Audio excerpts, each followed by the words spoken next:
भगवान परशुराम जन्मोत्सव की पूर्व संध्या पर अलवर में जयपुर हवा महल के विधायक बाल मुकुंदराचार्य महाराज अलवर आए। इस दौरान उन्होंने क्या कुछ कहा वो भी सुनिए। जगह जगह पर कहीं कोई जुलूस निकाल रहे हैं, कहीं कोई ठंडी पानी की सेवा दे रहे हैं, कहीं शरबत, कहीं ठंडाई, कहीं गऊ की सेवा कर रहे हैं, कहीं पक्षियों की सेवा कर रहे हैं, कहीं कलीले लगा रहे हैं, कहीं सार्वजनिक स्थानों की साफ सफाई कर रहे हैं।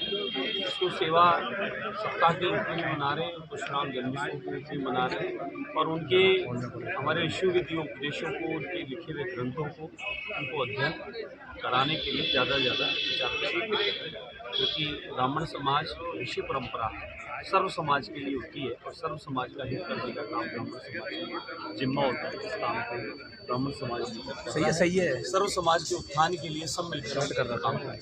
जब महाराज जी लगातार जनसंख्या को लेकर बात करते हैं, सरकार जनसंख्या को लगाम लगाने की बात करें, आप करें कि नगरों को दिक्कत होगी। एक वर्ग पर सिर्फ खाली लागू है और एक वर्ग सिर्फ किसी काम में नहीं ला रहा है, तो कानून लाए तो फिर सबके लिए बराबर होना चाहिए।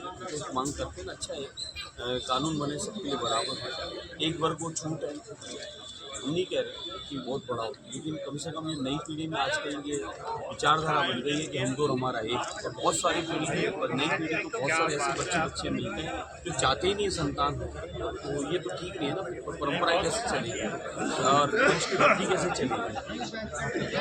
मैं सरकार में हूँ, लेकिन मैंने सरकार की तरफ से अपनी तरफ से अपना वक्तव्य रखा है। अध्यात्म गुरु भी हूँ, अध्यात्म गुरु होने के नाते मैं लोगों के बीच में बात कहता रहता हूँ कि एक तरफ सिर्फ खाली बढ़ोतरी हो रही है, एक तरफ रहा है कि ठीक नहीं है, ऐसा अनुपात भी ठीक होना है।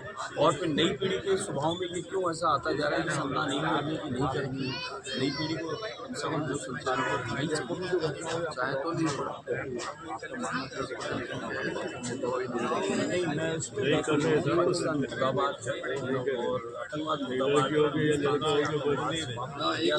आगे भी होना चाहिए, लेकिन किसी ने कहा कि हमने मस्जिद में जाकर किया, वो सच्चाई भी सामने आ गई। वो मस्जिद भी नहीं है, मस्जिद के बाहर की फुटपाथ है जिसके ऊपर हमने जाके किया।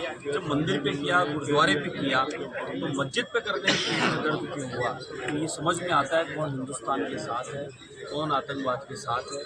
ये चीज़ें समझने की ज़रूरत है और किन लोगों को पेट में दर्द, उनको खुल के सामने आना चाहिए। ऐसे समय में तो सबको साथ खड़े होना चाहिए और हिंदुस्तान में ही संपन्नता समृद्धि व्याप्त है। बाकी और देशों की हालत देखें कि वह कटोरा है, खाने के लाले पड़े हैं और क्या आज उनकी दुर्दशा हो गई है। एकमात्र हिंदुस्तान है, हिंदुस्तान के प्रधानमंत्री नरेंद्र मोदी जी हैं जिन्होंने बिना किसी भेदभाव के सर्व समाज के उत्थान का काम किया है। आज क्या आयुष्मान योजना का लाभ सबको नहीं मिल रहा, क्या प्रधानमंत्री आवास योजना का लाभ नहीं मिल रहा, क्या अनगिनत योजनाओं का, गरीब कल्याणकारी योजनाओं का, राशन से लेकर लाड़ो सुकन्या, बच्चों से संबंधित, बड़े से संबंधित, किसानों से संबंधित किसी योजना का लाभ नहीं मिल रहा। जो हिंदुस्तान के हिमाचल में परेशान सभी हुए बच्चे वहाँ हो गए, उनका पासपोर्ट इंडिया का उसको क्या कहेंगे। देखिए वो सब जाँच का दायरा है, जाँच करके और सोच विचार करके आदान प्रदान हो रहा है। यही तो थोड़ा सा चिंता का विषय हुआ कि जब इतना चाक चौबंद था तो आतंकवादी अंदर निकल आया कैसे, अगर यहाँ आया और यहाँ पन पाए तो कैसे। इसलिए इस बार थोड़ा सा स्टिकनेस जरूरी है, देश की सुरक्षा का मामला है। ऐसे थोड़ा ना बार बार गेट खोल देंगे। ठीक है, वहाँ अमन चैन शांति आ गई थी, कश्मीर में बहुत अच्छा सब कुछ चल रहा था, व्यापार पर्यटन भी अच्छा था, लेकिन आतंकवादी घटना से बड़ा मन व्यथित और दुखी हुआ है सभी का। और जिनकी जिम्मेदारी अधिक बनती है वो लोग अगर सुरक्षा को देखते हुए कहीं कुछ जांच को कड़क कर दिया है तो उसे बुरा नहीं मानना चाहिए। बदला क्या है। मुझे विश्वास है आदरणीय प्रधानमंत्री नरेंद्र मोदी जी और अमित शाह पर जिस प्रकार से पहले जो सैनिकों पर हमला हुआ उसका आप सब हमने देखा, सर्जिकल स्ट्राइक हुई, हमला लिया गया। इस बार ठोस कदम उठाया जाएगा, मुझे विश्वास है। हम पूरे देशवासी उनके साथ हैं, उनके हर फैसले के साथ हैं और होना भी चाहिए। ये देश हित के लिए है। आज आतंकवाद इस प्रकार की घटनाएं घट रही है, देश को कमजोर करने का जो काम कर रहा है उनको उनका इलाज भी होगा। और मुझे इस बात में पूर्ण विश्वास है पीओके भी हमारा है, हमारा होगा और दोबारा ऐसी कोई गलती वो दोबारा करने की सोचेगा नहीं। इतना बर्बाद अच्छा, देश और धर्म की बात करने वालों पे FIR दर्ज हो रही है, आप पर भी FIR दर्ज हुई, क्या हो रहा है। जांच होगी, मैं उसका विरोध नहीं करूँगा। किसी का अधिकार है, किसी को शिकायत है वो कर सकता है। संविधान ने अधिकार दिया, हम लोग संविधान को मानने वाले लोग हैं। हम सिर्फ संविधान की पुस्तक लेकर घुमाने वाले लोग नहीं हैं, हम संविधान को मानने वाले लोग हैं। तो हम लोग संविधान के आधार पर अगर उसकी FIR किसी ने कराई है, उसको कोई लगा ऐसा, तो जांच होगी, जांच में सामने होगा। धीरे धीरे मीडिया उस बात को स्वयं ही बता रही है कि वो मस्जिद की स्थान नहीं है, मस्जिद तो उससे बहुत ऊपर और दूर है। वो तो एक बरामदा है, जिस बरामदे पे कब्जा है, उस कब्जे वाली जगह पे एक फुटपाथ है, उस फुटपाथ पे एक पायदान है और चप्पल जूते भी उससे 5 सीढ़ी ऊपर पड़े हैं और नीचे उस पायदान पे वो स्टिकर लगाया है, मंदिर पे भी लगाया है, गुरुद्वारे पे भी लगाया है।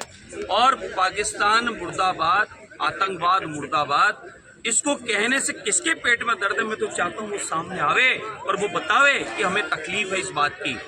इस देश में रहकर पाकिस्तान से प्रेम किसको हो सकता है, वो जरा सामने आए। ये तो वहाँ पर दुर्भाग्यपूर्ण 2 विधायक ऐसे चुन लिए गए हैं जो तुष्टिकरण की राजनीति करते हैं, भेदभाव करते हैं और वहाँ सनातनियों पर, हिंदुओं पर किसी प्रकार का अत्याचार हो, उसके लिए छोटी छोटी बात पर धारा 144 होने के बाद भी वहाँ पर लोगों की मानसिकता ऐसी बना दी कि भीड़ इकट्ठी करके माहौल खराब करना चाहते हैं।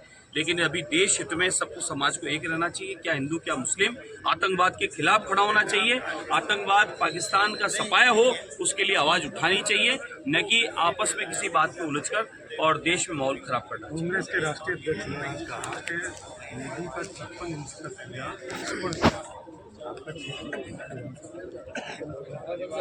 देखिए, ये वो लोग हैं जो आतंकवादियों को छुड़ाने के लिए, आप मीडिया वाले खुद गवाह इस बात को, ऐसा नहीं मैं मेरी तरफ से कह रहा हूँ। जिस समय आतंकवादी दुर्घटना यहाँ घटी थी, उनको बचाने के लिए वकील किसने खड़े किए थे, ये मेरा सवाल है। वकील किसने खड़ा किया था और वकील कौन और किसके थे? कांग्रेस के वकील थे, कांग्रेस के पदाधिकारी वकील थे और कांग्रेस ने वकील खड़े किए आतंकवादी को फांसी ना हो, आतंकवादी छूट जाए। आतंकवादी घटनाओं के साझेदार, जिनकी साझेदार पश्चिम बंगाल की मुख्यमंत्री, जहाँ सनातनियों पर अत्याचार करवा रही है, जहाँ घुसपैठ करवा रही है रोहिंग्या बांग्लादेशियों को, ये वो लोग हैं जो कह दे कि कुछ और है, करते कुछ और है। आदरणीय मोदी जी पे विश्वास रखो। तुम्हारे ज़माने में रोज़ घोटाले होते थे, गली गली में बम फूटते थे, गली गली में सैनिकों को, सनातनियों को या कहीं भी दुर्घटना करके भारतीयों को मारा जाता था।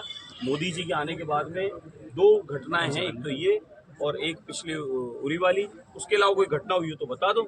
हमें हमारे मोदी जी पर 56 इंच में विश्वास है और संपूर्ण भारतवर्ष उनके साथ है और मुझे विश्वास है जिस घटना का जो घटी है इसका इस बार रगड़ रगड़ के बदला लिया। अच्छा, एक के बदले 100 सर